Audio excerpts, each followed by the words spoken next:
Hi friends, எப்படி இருக்கீங்க? நல்லா சமைச்சு சாப்பிட்டீங்களா எல்லாருமே? Okay, very good. இன்றைக்கி சண்டே, நல்லா என்ஜாய் பண்ணுங்கள். நான் ரசமும் சிக்கனும் வச்சேன். ஸோ ரசம் ஆஸ் யூஷுவல் நம்ம தாளித்து விட்டாச்சு. பூண்டு தட்டி தான் எப்பொழுதும் போடுவேன், அதை தட்டி போட்டேன். அப்புறம் என்ன, பெருங்காயம் கொஞ்சம் போடணும். மஞ்சள் பொடி போட மறந்துட்டேன், மஞ்சள் பொடி போட்டுக்கிறேன். ஓகேயா? அந்த மிளகு, ஜீரகம், தக்காளி, கொஞ்சம் கருவேப்பிலை எல்லாம் போட்டு மிக்சியில் ஒரு சுற்றியாச்சு.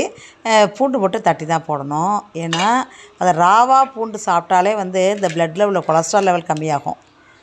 ராவாக எவ்வளவு பூண்டு சாப்பிட்றோமோ, ஆனால் அந்த பூண்டு துவையல், அந்த சட்னி செய்யும் போதெல்லாம் அந்த பூண்டை வெறுமனாக போடணும், வதக்காமல் போட்டோம்னா அந்த பிளட் கொலஸ்ட்ரால் லெவல், அதாவது பிளட் வெசல்ஸில் உள்ள அந்த பிளாக்கெல்லாம் அதை ரிமூவ் பண்ணும். அதனாலே என்னமோ தெரியல, பூண்டை தட்டி தான் போடுறாங்க. அப்புறம் மஞ்சள் பொடி போட்டேன், பெருங்காயம் போட்டேன், புதியில உப்பு போட்டாச்சு. அப்புறம் கொஞ்சோண்டு கருவேப்பிலை மேலால் ஆல்ரெடி அரைச்சிட்டேன். அந்த மிளகு ஜீரகம் உடைக்கும் பொழுதே கருவேப்பிலை கொஞ்சம் போட்டு பண்ணியாச்சு. ஓகே, ரசம், அந்த முட்டை கொதி நம்ம இறக்கோம் இல்லையா, இறக்கியாச்சு. சைடில் சிக்கன். ஓகேயா? சிக்கன் கொஞ்சம் ஃப்ரை பண்ணியாச்சு. ரசம், சிக்கன் ஃப்ரை தான் இன்றைக்கி லன்ச்சு. உங்கள் வீட்டில் என்ன, நல்லா சமைச்சிங்களா, சாப்பிட்டீங்களா? Have a nice day, enjoy your self. Okay, thank you, have an enjoy.